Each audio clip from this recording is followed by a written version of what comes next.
Bonjour et bienvenue sur ma chaîne YouTube PPWorld. Je suis ravi de vous accueillir dans ce billet, comme ça c'est une news totalement improvisée. Enfin j'ai quand même beaucoup bossé avant de vous parler un peu, il y a des lignes directrices parce que tout à l'heure il y avait une grande conférence de presse Philips qui donnait sa ligne directrice pour 2022. Mais attention, il y a plein de surprises, c'est-à-dire qu'il y a des trucs que je vois arriver quelquefois quand les mecs commencent. Oui alors, les trucs que je dis ça va arriver et d'autres j'ai pas vu arriver. Donc on va beaucoup rigoler, on va parler d'OLED, de LCD, beaucoup d'audio.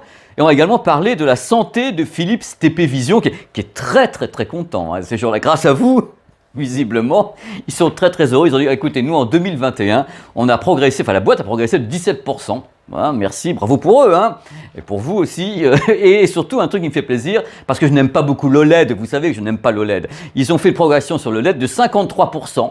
En 2021, donc l'OLED Forever, mais il n'y a pas que ça, hein, parce que chez eux, ils ont également du LCD avec The One. Alors bien sûr, ils ont recommencé à dire un truc très important en disant, oui, alors les gens qui achètent de l'Ambilight, quand le téléviseur tombe en panne, qu'ils ont envie de changer, eh bien ils reprennent de l'Ambilight à 80%. Voilà, ils ont redit ça et voilà. Ils ont fait un bond en avant également sur les barres de son. Ils ont vendu de la barre de son, hein, visiblement à cause ou en raison ou grâce à la B97. Vous savez, ce modèle avec enceinte détachable et tout, c'est très bien vendu. Ils ont fait un bond en avant de 70% sur la barre de son. Je ne sais pas d'où ils étaient partis. Hein. Si ça se trouve, quand c'était là, et 70%, mais peut-être qu'ils venaient de loin.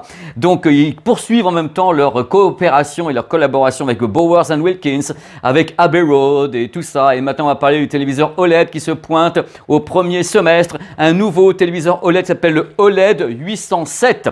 Alors, attention aux diagonales de la bestiole. 48, 55, 65, 77 pouces, premier semestre. Donc, alors un pied en T métallique qui peut se pivoter. Je vous le fais en même temps, hein, c'est un peu Robocop. Voilà, il pourra pivoter avec un nouveau processeur. Alors, comme toujours, c'est le processeur habituel, le P5. Là, c'est la 6e génération. On va voir ce que ça apporte de plus. Il y a un mode avec des capteurs d'ambient, light. Vous allez voir, c'est assez drôle. Alors, il faut savoir que la dalle qui équipe l'OLED 807, c'est la dalle LG qui s'appelle EX. Alors, la EX d'LG, c'est le modèle Ivo, hein, donc avec la luminosité plus performante et tout. L'Ambilight 4 côtés. Donc, le nouveau processeur, la génération 6, il y a un nouveau mode de capteur de luminosité qui est très intelligent et paraît extrêmement intelligent et qui permet de calculer en temps réel justement la luminosité dans la pièce, mais qui ne va pas se contenter de pousser la luminosité. C'est-à-dire qu'avant, ce que faisaient ces capteurs, c'est quand en effet ils géraient la luminosité, ils disent voilà, alors là il fait sombre, donc voilà, on va pas mettre de lumière, ah là il y a de la lumière, on va rajouter de la lumière. Là le truc qui est différent avec ce type de capteur, c'est que vous avez un capteur qui en effet va dire là il fait jour, il fait nuit, on va ajuster l'image,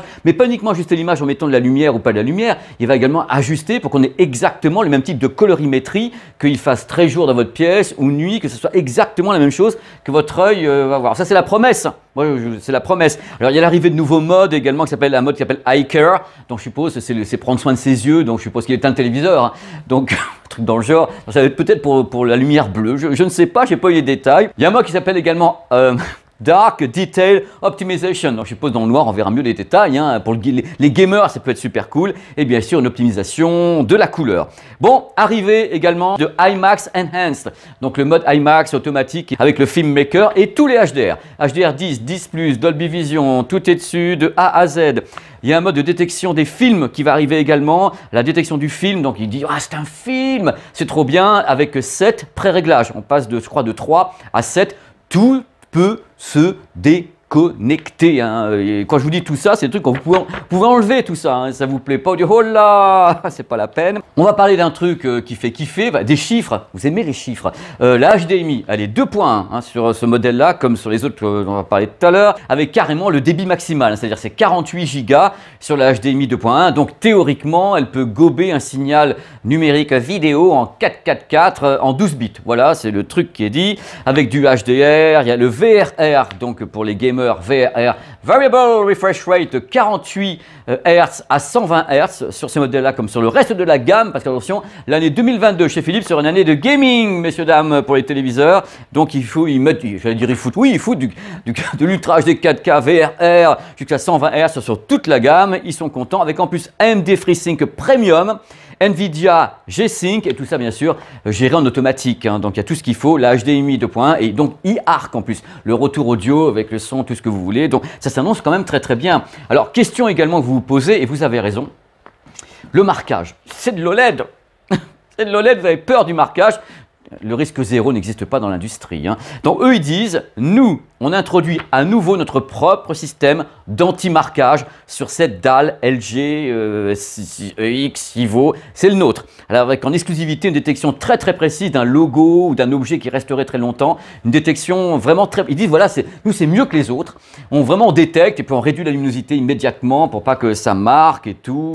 Voilà, ils sont très contents là-dessus. Alors, il y a un truc qui est important, c'est qu'il y a une barre de son intégrée sur ce produit, donc le nouvel OLED 807 de Philips, une barre de son de 70 watts en 2.1 canaux, compatible a priori Dolby Atmos et DTS. Mais je n'ai pas le détail pour tout ça. Le truc également important, on va en parler dans toute cette vidéo, c'est qu'il se base énormément maintenant sur le DTS Play 5, c'est-à-dire la mise en réseau Wi-Fi DTS Play 5. Ce sont des éléments qui parlent entre eux quand ils sont compatibles DTS Play 5. Alors par exemple, vous avez ce téléviseur qui est compatible DTS Play 5, on peut lui ajouter des éléments comme un puzzle. Tiens, on peut lui ajouter une enceinte centrale qui serait compatible DTS Play 5, on peut lui ajouter des enceintes arrière, des satellites, un sub, on en parle tout à l'heure. Tout ça géré au travers du DTS Play 5 qui assure de la haute définition audio si on veut. Donc c'est vraiment très bien, c'est pas limité ni un signal MP3 ou autre. Le DTS Play 5, c'est pour avoir de la qualité avec multiples éléments connectés ensemble à un réseau dont ferait partie le téléviseur, qui peut devenir une enceinte centrale. Hein. C'est prévu sur 2022. La télécommande est une télécommande qui sera à touche rétroéclairée. Et bien sûr, il y a Android TV à bord. Ça, c'est donc pour le 807, dont je n'ai pas le tarif. Je n'ai que les diagonales qui vont jusqu'à 77 pouces. Quand même, 77 pouces, ça coûte un petit peu cher. Donc, premier semestre. Maintenant, on va passer au téléviseur LCD. Et le LCD chez Philips, c'est un téléviseur qui est vraiment un best-seller dans toute l'Europe. Il s'agit de The One. Alors, The One était lancé pour la première fois en 2019, je crois. Ils avaient dit, oh là là, on lance The One, c'est celui qu'il vous faut, croyez-le bien. Il n'y a même pas de concurrent, c'est même pas la peine. Donc voilà, The One se repointe cette année avec une nouvelle version, c'est le 8807. Alors attention, en diagonale, il y a une surprise. 43, 50, 55, 65, 75 et un 86 pouces. Le mec, il pète les scores, quoi. Il lance The One en 86 pouces. Tout va bien. Ambilight sur les trois côtés. Alors, même chose, processeur à l'intérieur super récent. LCD, donc du 120 Hz. Donc, 4K 120 Hz avec, comme pour l'autre, HDMI 48 Go, le gaming, la HDMI eARC, VRR et tout. Il y a tout dessus. AMD FreeSync Premium, NVIDIA G-Sync, ALLM. Tout est sur ce téléviseur. Attention, celui-ci, j'ai un input lag. L'input lag, vous savez, quand vous appuyez sur la manette, vous voulez savoir que ça va tout de suite quand vous faites du gaming. Je veux pas de latence. L'input lag je vais essayer de le dire bien, l'input lag sera annoncé à 9 millisecondes. Je prends un peu la voix Air France. Pour les gamers, il y a en plus un menu particulier qui s'appelle la Game Bar, qui permet des ajustements de tous les côtés. Android TV à bord, il y aura de l'audio, 20 watts d'audio. À ma connaissance, il y a DTS Play 5 également avec ce produit, comme la plupart des produits de la gamme. Donc on peut ajouter une barre de son, on peut ajouter des trucs, des enceintes arrière. Le produit serait compatible DTS et Dolby Atmos à confirmer hein, pour un des deux. Le DTS, je ne sais pas trop sur celui-ci. Donc il y a la barre de son qui est à bord. Déjà une barre de son intégrée qui s'appelle The One, qui est déjà là, mais qui peut avoir en addition des enceintes satellites ou autres au travers de la mise en réseau DTS Play 5. Donc, vous avez le logo qui apparaît à l'écran de tous les côtés. Donc c'est ce que Philips appelle le Philips Wireless System. Je n'ai pas encore le tarif pour The One ni pour le 807, hein, j'ai pas ça. Par contre, on va aller du côté de l'audio, si vous le voulez bien, parce qu'il y a eu quand même quelque chose de fou, c'est que, à ma connaissance, déjà la barre de son, vous savez, la grande, la B97 enceinte détachable, eh bien, ils vont pas recommencer le concept pour le moment. C'est-à-dire que ce modèle s'est bien vendu, mais eux, comme ils misent justement sur le modulaire DTS Play 5, ils n'ont pas, à mon avis, envie de lancer une barre de son avec des haut-parleurs. Ils veulent que les gens achètent soit le téléviseur qui est enceinte centrale et rajouter, soit une barre de son et on rajoute aussi des trucs autour. Et là, il y a tout ce qu'il faut. Il y a tout ce qu'il faut, puisque figurez-vous, dans la gamme 2022 vont se pointer des produits assez intéressants. Il y a une nouvelle barre de son qui va se pointer bientôt, qui s'appelle la FB1. C'est une barre de son qui est 7.1.2 canaux, 310 watts, avec 3 unités indépendantes en frontale, donc gauche, centre, droit. Donc vraiment, ils ont fait des cavités pour que ça se mélange pas le son. On a séparé comme ça, qu'on ait des cavités pour les trois voix, avec sur le côté 2 haut-parleurs latéraux et 2 haut-parleurs d'élévation pour l'Atmos. Ça va être Atmos. Donc la FB1, la barre de son, arrivera en juin 2022 et j'ai un tarif 800 €. Oh là là, ça commence fort. Dans le cas où il n'y a pas assez de grave, vous avez un subwoofer sans fil qui peut s'additionner dans l'écosystème voilà, DTS Play 5 ou chez vous, si vous n'avez pas cet écosystème. Il s'appelle donc le FW1. C'est un subwoofer avec un haut-parleur de 8 pouces dirigé vers le bas avec 2 membranes passives en back-to-back. C'est-à-dire qu'on place ça comme ça et hop, ça pulse de tous les côtés. 200 watts, juin 2022 au prix de 800 €. Bon, après, il y a un truc qui me fait kiffer. Regardez actuellement à l'écran, vous avez une petite enceinte qui est un satellite. C'est un satellite ou une enceinte qui peut travailler en solo. Elle s'appelle la FS1. Donc, enceinte 3 voies, en solo ou en appairage stéréo. Il y a un truc intéressant sur le produit qui me fait assez kiffer, mis à part le fait qu'il y a un grave avec 2 membranes passives, il y a 60 watts RMS, il y a derrière l'enceinte des LED lumineuses, des LED Ambilight. Donc vous allez pouvoir appairer ce satellite au téléviseur, vous allez avoir Ambilight sur la télé, vous allez avoir l'enceinte derrière qui vous met des lumières aussi, mais c'est carrément un festival chez vous, c'est Hollywood chez vous avec toutes les lumières. Donc là par contre, j'ai aussi un prix, je crois, qui est assez léger. Donc le satellite FS1 avec l'Ambilight 60 watts sera lancé en septembre 2022 au prix de 300 € l'unité. Je vérifie ça tout de suite. Voilà les mecs. Ben c'est ça. Je suis tellement fort. Donc septembre 2022, c'est pas fini, j'ai pas tout dit. C'est un plan séquence, c'est horrible.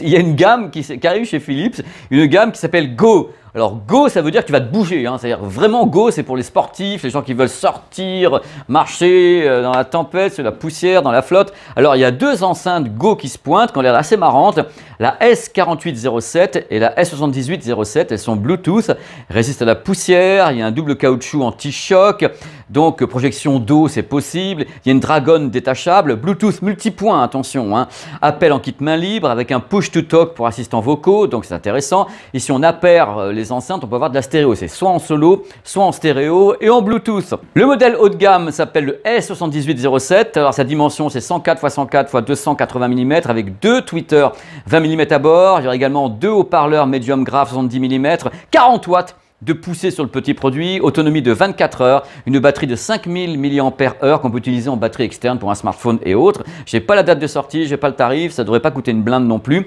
La plus petite des deux, c'est la S4807, dimension 70-70 sur 169 mm, un seul haut-parleur qui est donc un haut-parleur de 45 x 80 mm, 10 watts et 12 heures d'autonomie. Il y a 2-3 trucs quand même que j'ai notés. Le premier, c'est qu'il n'y a toujours pas d'annonce de 8K.